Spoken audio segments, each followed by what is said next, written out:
Bom dia a todos. Eu agradeço a cada um que vai assistir esse vídeo. Fiquem com Deus, fiquemos com Deus. Eu vou falar um pouco sobre... É um texto que eu fiz, postei no Instagram, sobre a semente de Deus, Jesus, que ele veio em carne para morrer e frutificar. Ele morreu, ressuscitou, e frutificou os filhos do reino, os filhos de Deus. E ele nos santifica, de toda impureza, que ele é o Todo-Poderoso, que já veio em terra, em carne, para fazer isso. Então, vamos começar a mensagem com Romanos capítulo 15, versículo 4. Pois tudo que foi escrito no passado foi escrito para nos ensinar, de forma que por meio da perseverança e do bom ânimo procedentes das Escrituras, mantenhamos a nossa esperança. Em Gênesis capítulo 3, versículo 15. E porém inimizade entre ti e a mulher, e entre a tua semente e a sua semente. Essa te ferirá a cabeça e tu lhe ferirás o calcanhar. Então, a profecia da vinda do Messias, da vinda de Jesus, foi dada já em Gênesis, em que a semente da mulher se refere a o filho concebido por uma virgem, porque o próprio Deus fecundou a virgem para que o Filho de Deus viesse a nascer. Então o Filho de Deus, ele nasceu ligado a Deus, ele é Deus. Então, diferente do homem que nasce hoje em dia, porque o pecado entrou no mundo, então o homem nasce separado de Deus, o ser humano nasce separado de Deus. Jesus nasceu ligado, unido a Deus, porque ele é o próprio Deus. Veio na condição de carne e Deus Pai concedeu limites de poder a Deus Filho, sim, concedeu, porque está escrito que ele veio com um poder um pouco menor do que de anjos. Então isso tudo está na palavra de Deus, está na palavra de Deus. Então isso tudo Deus fez para se cumprir tudo o que Deus disse nas Escrituras, e as profecias que ainda não se cumpriram irão se cumprir. Mas vamos adiante. Em Lucas capítulo 1, versículo 24 e 25, perguntou Maria ao anjo como acontecerá isso se eu sou virgem. O anjo respondeu: o Espírito Santo virá sobre você e o poder do Altíssimo a cobrirá com a sua sombra. Assim aquele que há de nascer será chamado Santo, Filho de Deus. João capítulo 12, versículo 24. Digo-lhes verdadeiramente que se o grão de trigo não cair na terra e não morrer, continuará ele só, mas se morrer dará muito fruto. Então isso, a primícia de Deus, é Deus Filho, é Jesus. E depois que a primícia de Deus veio, Deus Filho veio, para a gente fazer parte do reino celestial de Deus, nós temos que estar enxertados na videira verdadeira. Quem é a videira verdadeira? A videira verdadeira é Jesus Cristo, o agricultor é Deus Pai. Então nós precisamos estar colados a Ele, assim como a cabeça está ligada ao corpo. Então nós também passamos pela morte, uma morte simbólica, que é a morte para o pecado, para ter uma vida para Deus. É difícil fazer isso, é difícil, só que a gente busca para a gente poder não perecer com o mundo, porque o mundo será destruído por Deus no juízo dele que virá. Tá bom? Então vamos adiante. Em 1 João capítulo 3, versículos 2, depois o versículo 9. Amados, agora somos filhos de Deus e ainda não se manifestou o que havemos de ser. Mas sabemos que quando ele se manifestar, seremos semelhantes a ele, pois o veremos como ele é. Então nós vamos ver como Jesus é. Jesus veio na condição humana, só que Jesus Todo-Poderoso é Deus também. Então isso tudo a gente tem que saber distinguir, porque inclusive os nossos pecados são purificados por Jesus que veio em carne, Jesus homem. Só que a gente sabe que Jesus Deus é o Jesus que vai trazer o juízo também, porque a Bíblia não tem incoerência. E sobre isso eu vou falar daqui a pouquinho. Tá bom? Então, todo aquele que é nascido de Deus não pratica o pecado, porque a semente de Deus permanece nele. Olha só, a semente de quem é a semente de Deus permanece nos que são de Deus. Então ele não pode estar no pecado, porque é nascido de Deus. A preocupação é grande, inclusive para os cristãos. Eu não posso estar no pecado, mas eu sou pecador. O próprio Bíblia fala que nós somos pecadores. Tem salmo que diz que não há um justo sequer. A gente sabe que existe sim o justo, que foi Jesus, Jesus veio em carne. Só que também vieram profetas, vieram outros homens, e até alguns homens que Deus testificou que eram justos, Só que justos com a tolerância de Deus sobre justiça para nós. Por quê? Porque o justo dos justos, a justiça perfeita, ela é de Deus. Mas Deus ele é tão amoroso que ele tolera, alguns pecados e acaba dizendo, não, esse aqui ele é justo, eu aceito que ele seja justo para poder ele fazer parte do meu reino, tá bom? Então, do reino de quem? Do reino de Deus. Então, Tiago capítulo 4, versículo 17. Pensem nisso, pois quem sabe que deve fazer o bem e não o faz, comete pecado. Tudo bem, meu amor. Então, quem sabe que deve fazer o bem, todo cristão sabe que deve fazer o bem, e não faz, ele comete pecado. Então, isso é para a gente entender que nós somos pecadores, que nós não merecemos. E, inclusive, se passamos por alguma situação em que nós sabemos que temos que fazer o bem e não fazemos, nós estamos pecando. Tá bom? Então, vamos adiante. Filipenses capítulo 3, versículo 21. Pelo poder que o capacita a colocar todas as coisas debaixo do seu domínio, ele transformará os nossos corpos humilhados para serem semelhantes ao seu corpo glorioso.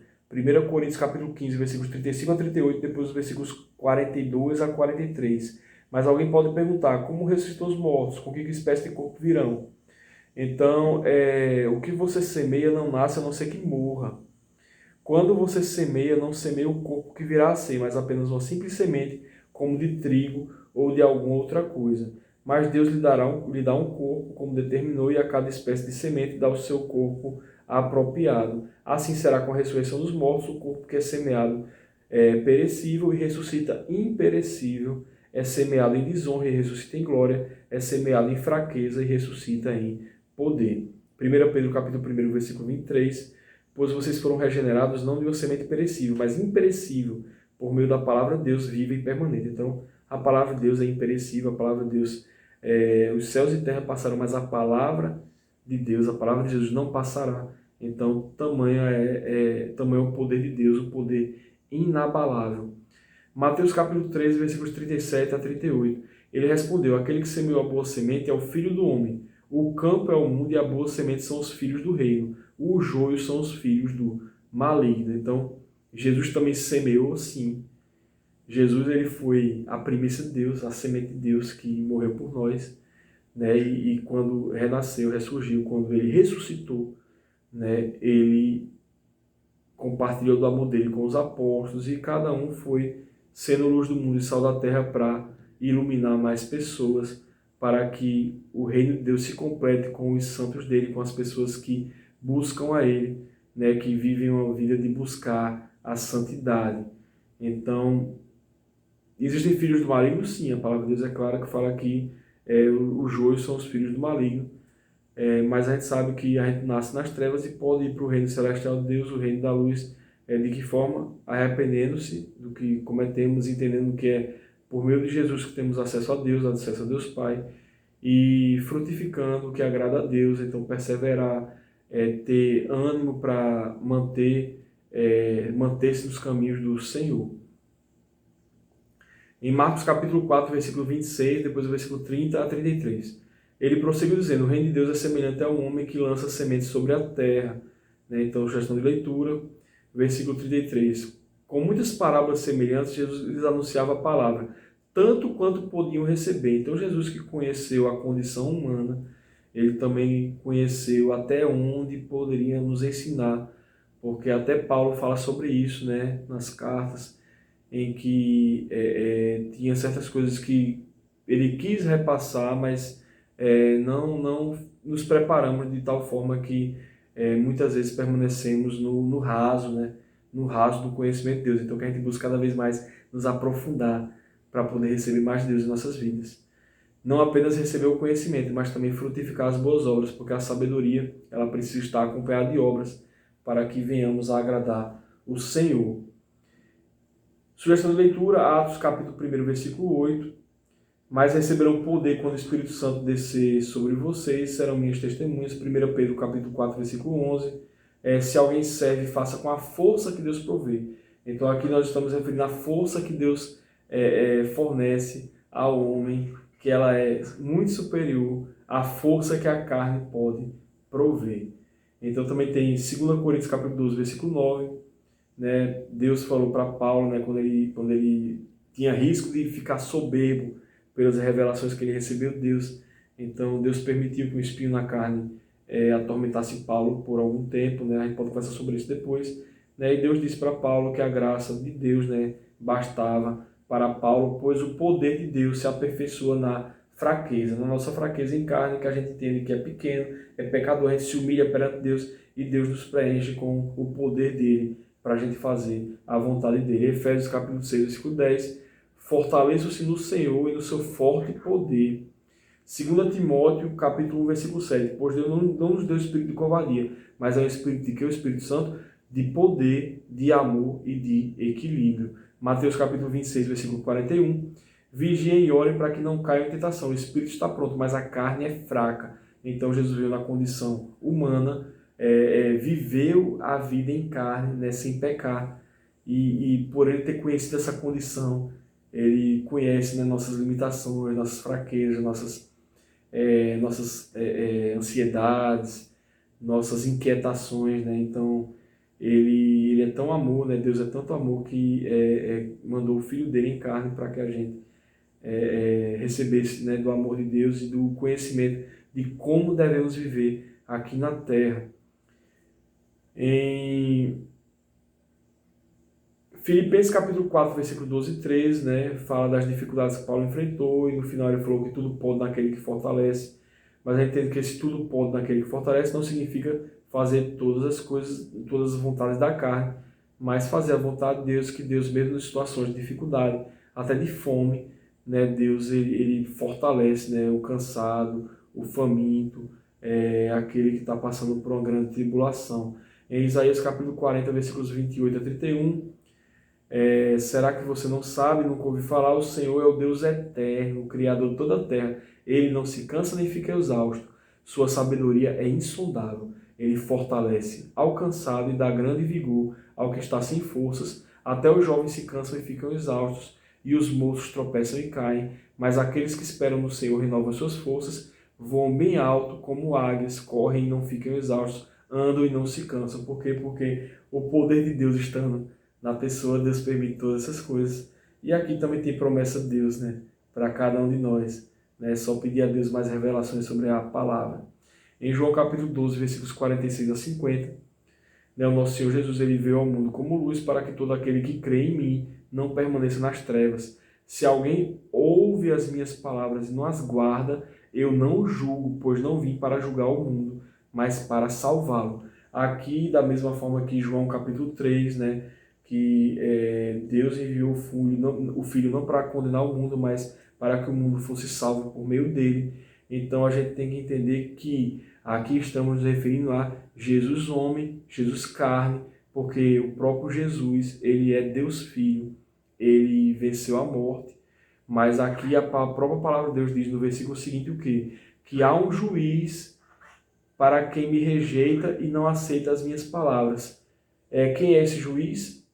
É a própria palavra que Jesus em carne proferiu e o condenará no último dia. Por quê? Porque Jesus é a palavra de Deus, né? E Jesus vem em poder, em glória, ele vem para trazer juízo sim aos povos, levar consigo aqueles que o aguardam, aqueles que estão no livro da vida, e condenar aqueles que o odiaram, que optaram por viver uma vida de maldade, sem entender que são pecadores, sem entender que precisam de Jesus para serem salvos. Pois não falei por mim mesmo, mas o Pai que me enviou me ordenou o que dizer e o que falar. Sei que o seu mandamento é a vida eterna, portanto o que eu digo é exatamente o que o Pai me mandou dizer. João capítulo 1, versículos 1 a 5, depois o versículo 14. Primeiro versículo, no princípio, era aquele que é a palavra, a mesma palavra que vai condenar os que estão em maldade e os que não aceitam nosso Senhor Jesus como Salvador, não aceitam que Ele, né, deu a vida por nós, mesmo não tendo pecado, para mostrar o tamanho do amor de Deus, que é insondável, né, aos olhos de qualquer ser humano. Mas Ele é tão bondoso que Ele permite, né, que as pessoas possam conhecê-lo mais, né, entregando a vida a Ele, né, passando por batismo, que é o batismo do arrependimento, e que venha a frutificar, né, receber o Espírito Santo dele para fazer a vontade de Deus Pai, conforme a palavra de Deus.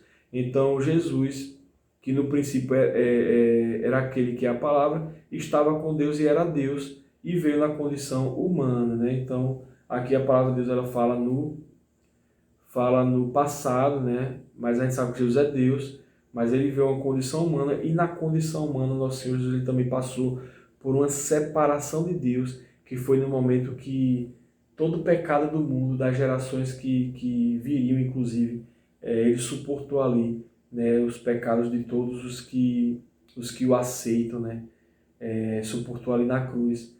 Jesus ele pode, né, ele poderia salvar todos, só que a questão é que muitos não querem nada com Jesus.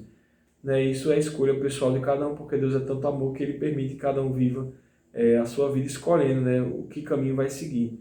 O caminho da perdição, da maldade, das trevas, ou o caminho da luz, o caminho de fazer a vontade de Deus. Então ele estava com Deus no princípio, todas as coisas foram feitas por intermédio dele, sem ele nada do que existe teria sido feito. Nele estava a vida e esta era a luz dos homens. A luz brilhou nas trevas e as trevas não a derrotaram. Então as trevas não derrotaram a luz, as trevas não derrotaram Jesus, porque Jesus venceu. Ele é o Todo-Poderoso. Aquele que a palavra tornou-se carne e viveu entre nós, vimos a sua glória, glória como um unigênito vindo do Pai, cheio de graça e de verdade. Em Lucas capítulo 8, versículo 11, esse é o significado da palavra. Da parábola, a semente é a palavra de Deus. Colossenses capítulo 2, versículos 2 a 4, esforço-me para que eles sejam fortalecidos em seus corações, estejam unidos em amor e alcancem toda a riqueza do pleno entendimento, a fim de conhecerem plenamente os mistérios de Deus, a saber, Cristo. Então os mistérios de Deus estão em Cristo, nele estão escondidos todos os tesouros da sabedoria e do conhecimento. Eu lhes digo isso para que ninguém se engane com argumentos aparentemente convincentes. Então a gente tem que se ater à palavra de Deus. Eu já, em muitos vídeos, eu sempre digo, olha pessoal, se eu falar alguma bobagem, né, que não esteja na palavra de Deus, desconsiderem o que eu falei e fiquem com a palavra de Deus. Isso vale para essa geração, vale para gerações futuras se existirem. Por quê? Porque cada vez mais o inimigo de Deus vai querer enganar as pessoas, e inclusive ele pode se usar de pessoas para enganar e ensinar o que não está na palavra de Deus, ou o que está contrário aos ensinamentos de Jesus para nós. Em Hebreus capítulo 2, versículos 6 a 18, vou ler alguns versículos. Tu fizeste um pouco menor do que os anjos, e o coroaste de glória e de honra. Vemos, todavia, aquele que por um pouco foi feito menor do que os anjos, Jesus, coroado de honra e glória por ter sofrido a morte, para que, pela graça de Deus, em favor de todos, experimentasse a morte. Então, Jesus experimentou a morte. Jesus, inclusive, que nasceu ligado a Deus, ele teve um momento que ele foi separado de Deus, que foi o momento em que ele bradou, né? Meu Deus, por que me desamparaste? E foi o momento que ele recebeu o pecado do mundo sobre ele.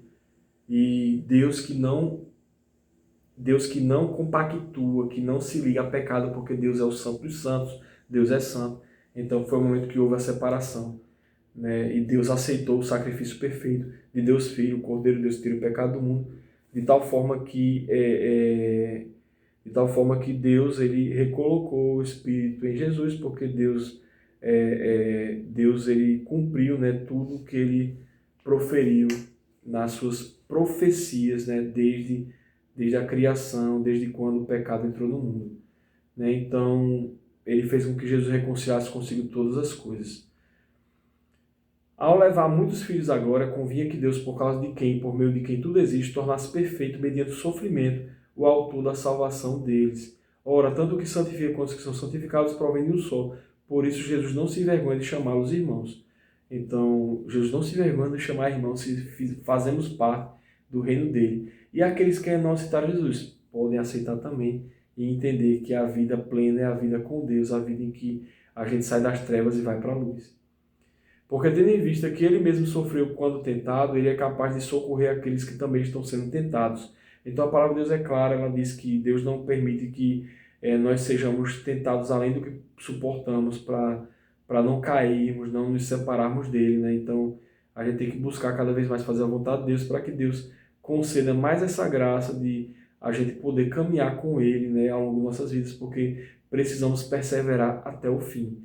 A gente não pode, de repente, no final da vida, né, abandonar os caminhos de Deus, apagar o Espírito de Deus em nós, e assim não teremos mais o selo de Deus em nós e não estaremos mais no livro da vida de Deus. Então, precisamos buscá-lo todos os dias de nossas vidas. Em Filipenses capítulo 2, versículos 5 a 11, né, alguns versículos dizem o seguinte: Deus exaltou Jesus, né, a mais alta posição, e deu o nome que está acima de todo nome, para que ao nome de Jesus se dobre todo joelho no céu, na terra e debaixo da terra, e toda língua confesse que Jesus Cristo é o Senhor, para a glória de Deus Pai. João 16, 7 a 11, alguns versículos: quando ele vier, convencerá o mundo do pecado, da justiça e do juízo.